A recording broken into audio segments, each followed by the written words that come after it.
Hey, what's up guys? Welcome back once again। दोस्तों, घना जंगल और बीच में एक सुनसान बंगला जिसमें है 5 दोस्त और इन्हीं के इर्द गिर्द घूमने वाली है आज की कहानी, जिसकी शुरुआत होती है एक बदहवास लड़की को दिखाते हुए जिसे कोई जबरदस्ती खींचकर कहीं लेकर जाने की कोशिश कर रहा है, लेकिन उसने जैसे तैसे करके खुद की जान बचा ली और उस जगह से बाहर आ गई। पर वहां भी एक नकाबपोश शख्स आया था जिसके सामने वो अकेली लड़की गिड़गिड़ाती रहती है, अपनी जान की भीख मांगती है, पर उस शख्स को उस पर कोई भी तरस नहीं आता और उसने उसके शरीर के वहीं पर 2 टुकड़े कर दिए। ये सब हुआ कैसे? कौन है ये लड़की? ये जगह कौन सी है? सबसे अहम बात, ये लड़की यहाँ तक पहुंची कैसे? इन सारे प्रश्नों के उत्तर आपको कहानी में मिलेंगे। फिलहाल सीन शिफ्ट होता है 1 साल बाद, जहां हम कुछ मैरी नाम की लड़की को देखते हैं। वो अपनी रोड ट्रिप को पूरा करके वापस जा रही है, पर इन्हें एक अधूरे काम को पूरा करना है जिसके लिए एक स्टोर के बाहर ये रुकते हैं। दरअसल ये वही जगह जहां से तकरीबन 1 साल पहले मैरी की बहन मार्लिना की आखिरी तस्वीर उसने देखी थी और इसीलिए सभी उस स्टोर पर जाकर रुक गए। हालांकि मैरी बहुत ही कम उम्मीद रखती है अब उसकी बहन का कुछ अता पता चल पाएगा, पर उसके अंदर अभी भी कुछ होप है। इस बीच शिनाया, जो कि एक स्पिरिट गेम में काफ़ी यकीन रखती है, उसका कहना था कि अगर ऐसा कुछ है तो हम मार्लिना की सोल से बात कर सकते हैं। हालांकि उसके दोस्तों को इन सब कामों में कोई दिलचस्पी नहीं है, लेकिन अपनी दोस्त के लिए वो उसे करने को मान जाते हैं और साथ ही में सभी घेरा बनाकर खड़े हो जाते हैं। शिनाया ने कुछ मंत्र पढ़ना शुरू किया, जिसकी कुछ ही देर बाद इन्हें एहसास होने लगा कि शायद कुछ है जो इनके करीब आ रहा है। पर वो कोई सोल नहीं बल्कि एक मिनी बस थी जो इन्हें बड़ी देर से हॉर्न मार रही थी। अब मैरी अंदर जाती है और सीधा ओनर को अपनी बहन की तस्वीर दिखाती है। क्या उन्होंने इसे देखा है? तो वो साफ साफ इनकार कर देता है। जो सुन मैरी अपने कदम पीछे कर लेती है तो ओनर कहता है, ये तो तुम गुम हो चुकी हो। ये सुन मैरी फिर मुड़ी और बड़ी ही अचंभे से पूछा, आपको कैसे पता चला? उसने बताया कि ग्लोरी वैली के रूट पर आए दिन कोई ना कोई खो जाता है। मैरी को एक लीड मिल चुकी थी जो उसे शायद उस बहन तक पहुंचा सके। अगर वो जिंदा है तो वो फौरन भागती हुए बाहर आई और अपने दोस्तों को ग्लोरी वैली जाने को बोला, क्योंकि वही कुछ मिलेगा। सभी काफी खुश होते हैं। अब तेज बारिश इनका पीछा नहीं छोड़ती और कुछ भी आगे इन्हें दिखाई नहीं दे रहा था। अब तो ड्राइवर को भी ये लगने लगा है कि कहीं ये लोग एक ही जगह पर गोल गोल घूमने तो नहीं लग रहे हैं, क्योंकि रोड का कोई अंत ही नहीं आ रहा। इतनी में अचानक से ये खुले आसमान के नीचे आ गए। पीछे अभी भी बारिश चल रही है, जो बात इन्हें काफी अजीब लगती है। शिनाया को वहां कुछ कब्रें भी दिखी जो काफी बुरी वाइब दे रही थी। बिना कुछ सोचे समझे ये लोग उस जगह के बने एक बंगलों में चले जाते, क्योंकि अब ये वापस उन बारिश में नहीं जाना चाहते। तब मैरी अभी भी बाहर थी। उसे तो ये 2 तरफा बारिश कुछ बहुत ही अजीब लगती है और इसीलिए उसके पानी को वो चेक करना चाहती है, पर वो एकदम सही था। इतने में उसे एक और लड़की की परछाई दिखती है जो शायद उसे पुकार रही है। इसीलिए वो बिना कुछ सोचे समझे दोबारा बारिश में चली गई और उस परछाई का पीछा करने लगी। तभी अचानक से बड़ी सी हथेली ने उस पर हाथ रखा, जिसे डरकर वो पीछे मुड़ी तो ये कोई और नहीं, उसका बॉयफ्रेंड था जो उसे वापस चलने को कह रहा है। तो वहाँ एक और जब दोस्त उस घर में गए तो वहाँ कुछ अतरंगी चीजें देखने को मिले, जैसे कि एक रेतीली घड़ी, रिसेप्शन पर रखा एक रजिस्टर जिस पर सिर्फ मार्लिना के साइन थे, एक रूम जिसमें सिर्फ मिसिंग लोगों की फोटोज थी जिसमें मार्लिना भी शामिल थी। सब कुछ चारों ओर बहुत ही गंदा और धूल से भरा था, लेकिन फिर भी ऐसा लग रहा है कि यहाँ पर कोई रहता है। मैरी ने अंदर आकर बताया कि उसने बाहर बारिश में अपनी बहन की आवाज सुनी, जैसे कि वो उसे पुकार रही हो। तभी अचानक से इन्हें बाहर से इंजन स्टार्ट करने की आवाज आई। सभी गेट की ओर भागे तो देखा कोई उनकी कार को स्टार्ट करके उसी बारिश वाले एरिया में ले गया। जो कोई भी उसके अंदर बैठा है वो दिख नहीं रहा है, लेकिन इतना पक्का है कि कोई तो है जो चाहता है कि ये यहाँ से ना जाए। इतनी ही देर में इतना सब कुछ घट गया। जरूर ये कोई आम घर तो बिल्कुल नहीं है। अब सभी ने फैसला किया कि उन्हें लैंडलाइन ढूंढना होगा, क्योंकि यहाँ उनके फोन का नेटवर्क नहीं आ रहे थे। कम से कम लैंडलाइन से तो किसी से मदद मांग ले। अब मैरी को जल्दी ही एक लैंडलाइन मिल भी जाता है। वो काम नहीं कर रहा था, तो वहीं शिनाया भी एक रेडियो जैसे डिवाइस को ढूंढ लेती है, लेकिन वो भी किसी काम का नहीं था। इतने में हेनरी और एंजेलिना, जो कि बाहर खड़े उस कार को देख रहे थे, उन्हें अचानक से गेट के बंद होने की आवाज सुनाई दी, जैसे मानो कोई अंदर घुस गया हो। इसीलिए हेनरी चेक करने गया, बस बहुत देर हो गई, वो वापस नहीं लौटा। अब एंजेलिना उसका पता लगाने के लिए गई अंदर, तो वहां तो हेनरी की आधी कटी हुई लाश नीचे फर्श पर पड़ी थी। दरअसल वहां एक नकाबपोश था जिसने ज्यादा समय न गवाते हुए एंजेलिना को भी मार दिया। उसने मरने से पहले चीख दिया, जिससे उसे बाकी दोस्त को भी इस बारे में पता चल जाता है। अब जैक फौरन इस ओर भागता है तो उसे पता लग गया कि एक अनजान शख्स घर में घुस चुका है और चिल्लाता है कि फौरन भागो, पर उसने एक करके सभी को खत्म कर दिया। बस आखिर में बची रह गई अकेली मैरी, जिसने उस पर चाकू से वार किया, लेकिन ऐसा लग रहा है कि मानो उसे कोई असर ही नहीं हुआ। मैरी को समझ आ गया कि अगर वो यहाँ रुकी तो उसकी भी दोस्तों जैसा मौत हो जाएगी। इसीलिए वो जंगल की ओर भागती है मदद की तलाश, जहाँ उसे धुंध में एक शख्स की परछाई दिखी जो उसी की ओर देख रही थी। लेकिन इससे पहले मैरी उससे कुछ पूछ पाती या उससे मदद मांग पाती, एक रॉड आई और उसके शरीर के आर पार हो गई। यानी कि 5 में से 5 लोग मारे गए। लेकिन रुकिए, अभी यह कहानी का अंत नहीं है। एक बार फिर से वो रेतीली घड़ी दोबारा से घूम गई और फिर से सब कुछ शुरुआत से शुरू हो गया। लेकिन अब इन्हें पता था कि पिछली बारी क्या हुआ था। किसी को कुछ समझ नहीं आ रहा कि असल में ये हो क्या रहा। क्या ये किसी तरह का लूप में फंस चुके हैं या फिर कोई आत्मा है जो इन्हें यहाँ से बाहर जाने नहीं दे रही है। इस बीच हेनरी ने कहा कि बस बहुत हुआ, हमें कार लेकर फौरन रोड की ओर जाना चाहिए। लेकिन इतने में एंजेलिना ऊंची आवाज में कहती है, इतना भी आसान नहीं है। मैंने उस रजिस्टर में देखा है, वहाँ एक ही नाम के कई साइन है, यानी कि एक इंसान ने कई बार खुद की जिंदगी जी है। यहाँ पर तभी अचानक से गेट बार बार बंद खुलने लगता है, जिससे इन सभी का चेहरा मानो डर से सफेद पड़ गया। हेनरी ने जाकर गेट को जबरदस्ती बंद किया। इस बीच शनाया, जिसे आत्माओं के बारे में ज्यादा जानकारी है, उसे कुछ महसूस हुआ मानो वो किसी को महसूस कर पा रही है अपने आसपास। उसने अपने दोस्तों से कहा कि आज रात कुछ बहुत बुरा होने वाला है। उसके मुंह से ये शब्द निकले ही थे कि तभी अचानक वो चीख पड़ी और अगले पल उसका वहां कोई अस्तित्व ही नहीं होता। जी हाँ, वो गायब हो चुकी है। जब सबने मिलकर उसे ढूंढा तो उसकी मिसिंग पोस्टर वाले कमरे में हवा में लटकी तस्वीर दिखी, जिसे देखकर सभी के रोंगटे खड़े हो गए। शनाया बार बार एक ही चीज कह रही है कि बस बहुत हुआ, अब मुझे मर जाने दो। उसकी उंगली अपनी मिसिंग फोटो पर थी, जहां सिर्फ वो नहीं बल्कि उसके दोस्तों की भी फोटो लग चुकी थी। इतने में अचानक से मानो शनाया की किसी ने गर्दन तोड़ दी और वो नीचे गिर पड़ी। मैरी ने जब ये देखा तो उसके होश उड़ गए कि ये सब क्या हो रहा है। न जाने कौन सी घड़ी में उसने इस जगह पर आने का फैसला कर लिया। क्या सभी को फिर से मरना पड़ेगा?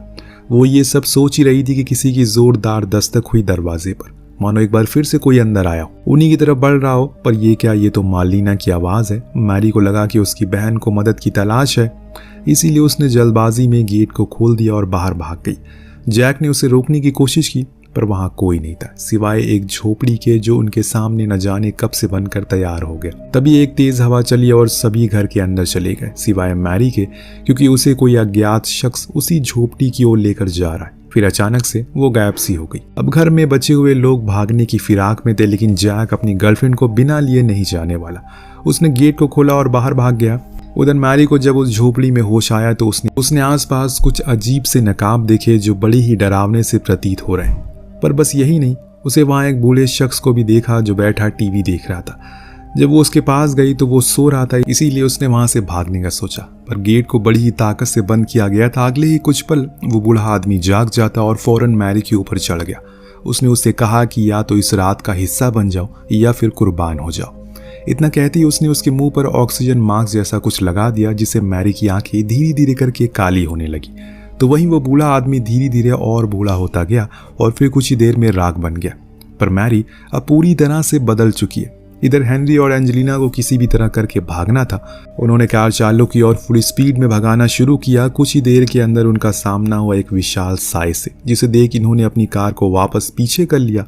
अब एंजेलिना कार से बाहर निकलना चाहती है, लेकिन तभी किसी ने हेनरी को मारकर खत्म कर दिया। ये कोई और नहीं बल्कि वही मास्क मैन था, जो कि अब एंजेलिना के करीब भी आ गया था। उधर दूसरी ओर जैक उस झोपड़ी में पहुंच गया, लेकिन वहां उसे सिर्फ राख दिखी। मैरी का कोई नामो निशान नहीं था। कुछ था तो सिर्फ अजीबो गरीब से दिखने वाले मास्क। इतने में जैक को ऊपर वाले फ्लोर से कुछ आवाज आई, जिसका पीछा करने पर उसे पता चला वहां तो एक डॉल है जो कि आराम से मूविंग चेयर पर घूम रही है। लेकिन तभी उसके पीछे मैरी आ गई, जिसने अब मास्क पहना हुआ है। उसने फौरन ही उसे मारकर खत्म कर दिया और झोपड़ी से बाहर आ गई। इतने में जो मास्क मैन था उसने मैरी के ऊपर चढ़कर उसे खत्म कर दिया। यानी कि अब फिर से बच गए 4 लोग, जो कि वॉशरूम में एक साथ आए।